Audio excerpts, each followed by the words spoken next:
Saya mau menanggapi hamba Tuhan yang saat ini sering mengotbahkan.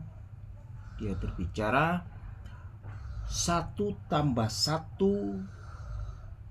biar bagaimanapun hasilnya 2. 2+2 4, 3+3 6, 5+5 10. Biar kamu pakai ilmu apapun, hasilnya harus itu. Jadi intinya semua harus ada teorinya, harus masuk akal.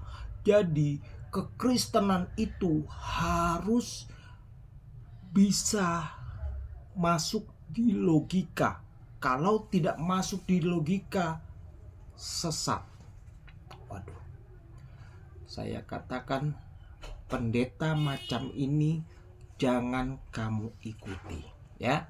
Saya berkali-kali dengar pendeta yang khotbah begitu, langsung saya pergi. Saya tidak mau dengar ceramahnya dia lagi.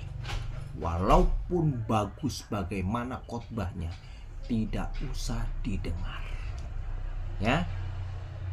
Satu tanda dia tidak punya iman. Dia berani khotbah, wah, iman itu harus ada teorinya. Iman itu tidak boleh tidak masuk akal, harus masuk di logika. Waduh, dia khotbah begitu, ini aduh, aku bilang, saya bilang, itu ilmu matematika, bro.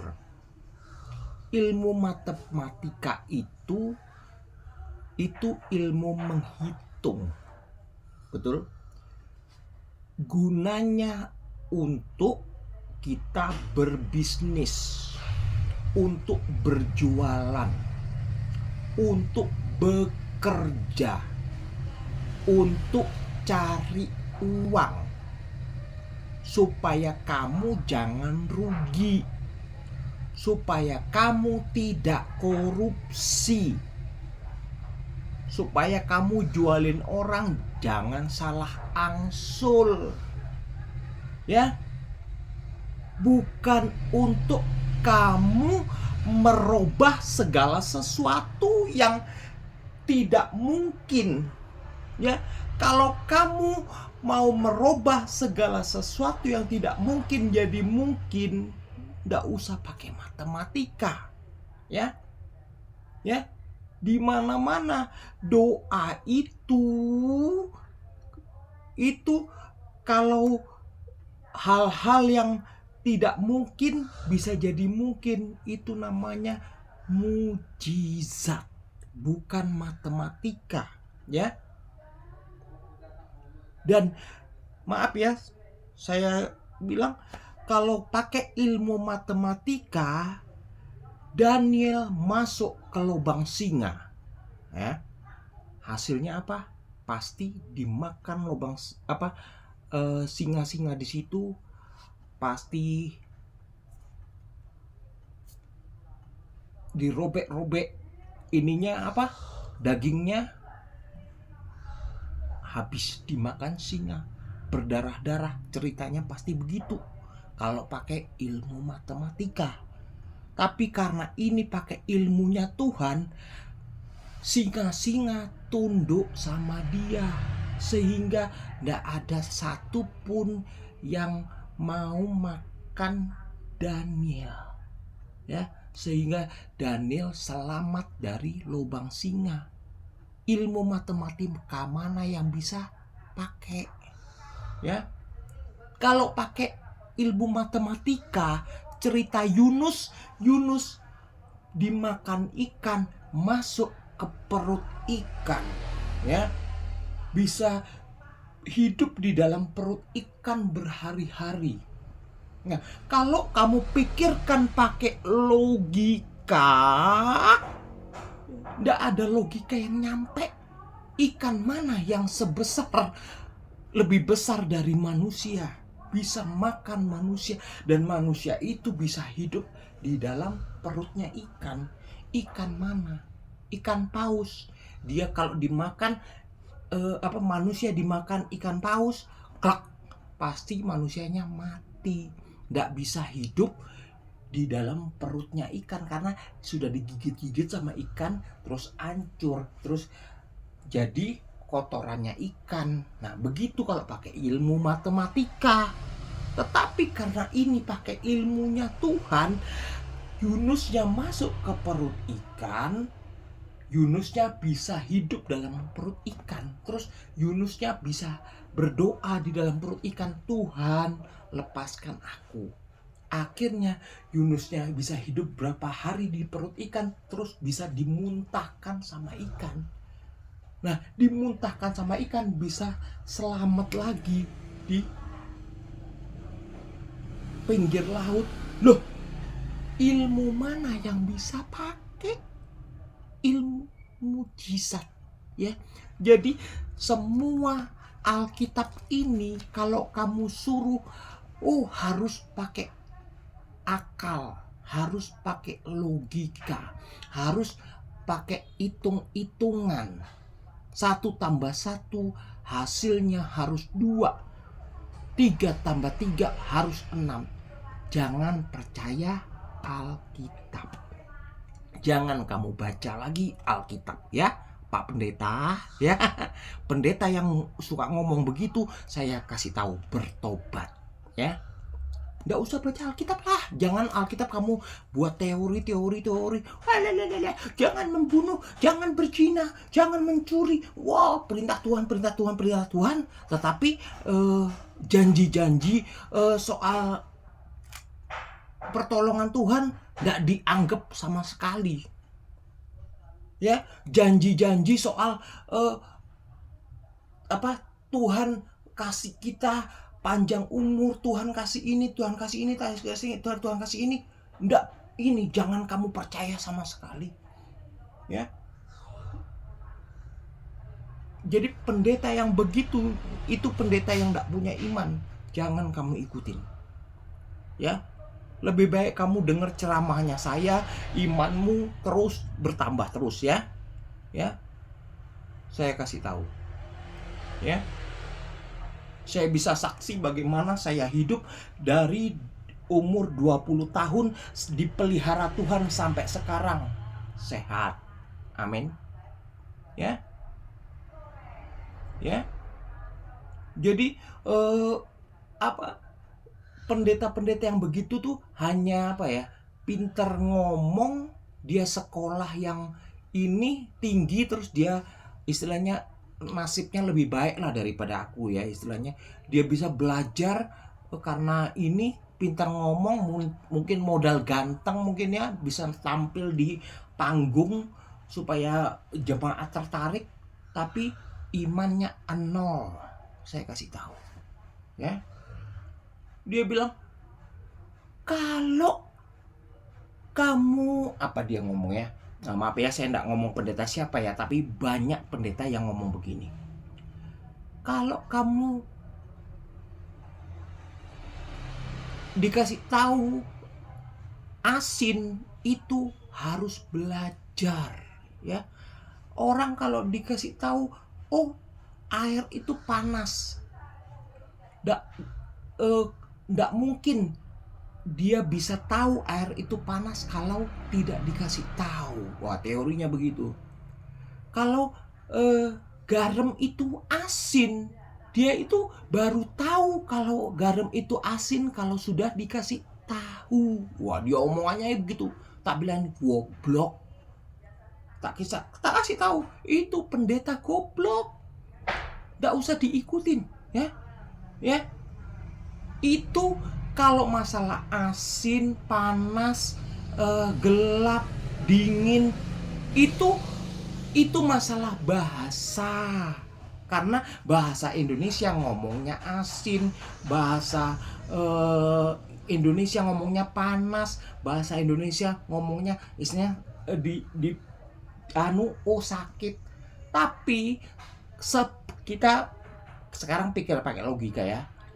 Sebelum ada bahasa Indonesia yang mengatakan itu asin, itu panas, itu dingin, katakan memang, itu harus dipelajari. Kalau nggak dipelajari ya nggak bisa.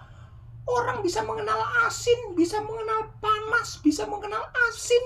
Karena apa? Karena itu belajar. Tak kasih tahu, ya itu goblok. Ya, binatang pun dia nggak tahu kata asin, nggak tahu kata panas, nggak tahu kata ini. Kalau dia kamu pukul dia, otomatis dagingnya, otomatis badannya langsung lari. Kucing kamu pukul, kamu ambilkan sapu lidi, kamu pukul, kamu sebet gitu ya, dia langsung dia langsung lari. Ya, binatang lain dia nggak tahu kata itu saya disakitin, dia nggak tahu kata itu, dia langsung menyerang balik. Ya, kembali ke manusia, itu binatang. Manusia, bayi yang tidak pernah kamu ajari bahasa Indonesia, ya, katakanlah dia tidak pernah sekolah, ngomong masih ya, kamu tempeleng, dia tidak ngamuk, dia katakanlah dia tidak tahu bahasa, langsung nah, itu berarti dia tahu kalau dia sedang disakiti. Ada yang ngajari dia? Tidak ada. Ya, itu Tuhan yang kasih. Betul? Ya, anak bayi dia belum tahu itu air, bahasanya air itu panas. Belum ada yang ngajarin. Coba kamu siram air panas. Apa dia enggak tarik tangannya? Ya, masa air panas dia diam-diam aja karena belum tahu. Saya belum tahu itu panas kok. Langsung dia diam-diam aja. Enggak. Ya. Kalau air bayi kamu siram, mungkin itu air panas itu belum jatuh ke badannya dia, langsung dia tarik tangannya dia. Langsung badannya sudah kasih tahu kamu sedang disiram air. Ya, dia tidak perlu belajar.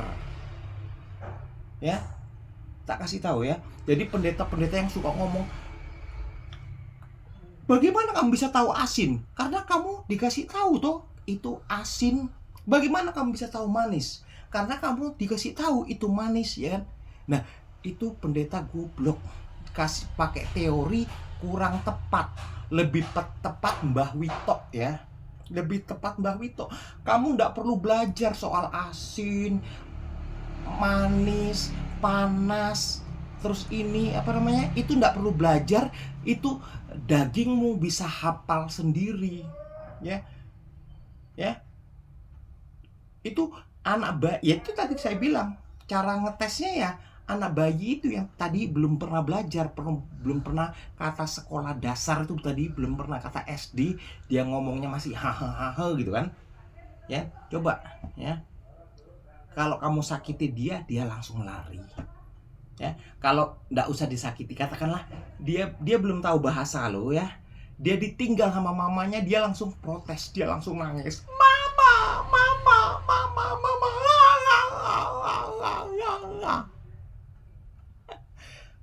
Padahal mamanya belum pernah kasih tahu dia, ini kamu sedang ditinggal, atau kamu ini. Dia belum pernah ditinggal, tapi dia punya roh sudah bisa baca. Itu otomatis, tidak perlu teori. Saya kasih tahu ya. Jadi saya kasih tahu, semua ini di dunia belum tentu semua harus pakai teori. Saya kasih tahu, apalagi unsur ketuhanan, apalagi unsur mujizat. Kalau kamu teori, kamu pikirkan dengan otak, nggak bakal terjadi. Saya kasih tahu ya.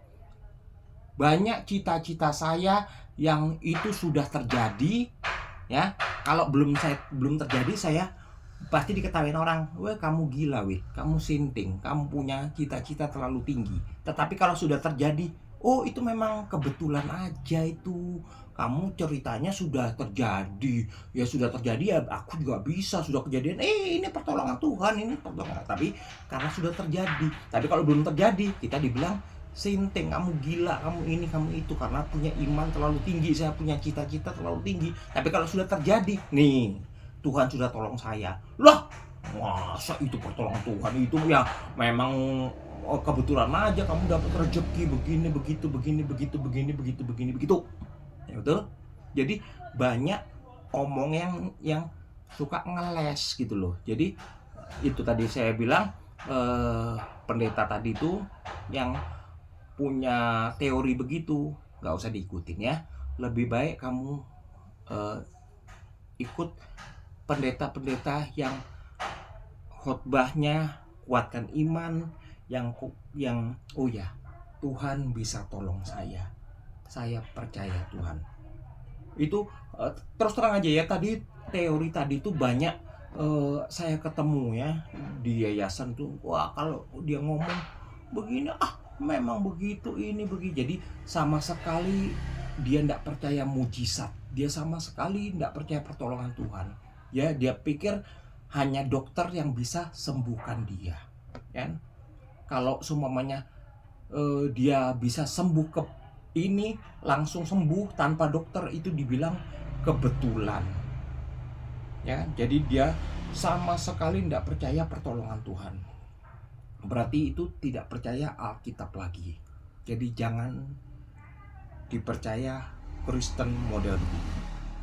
Amin.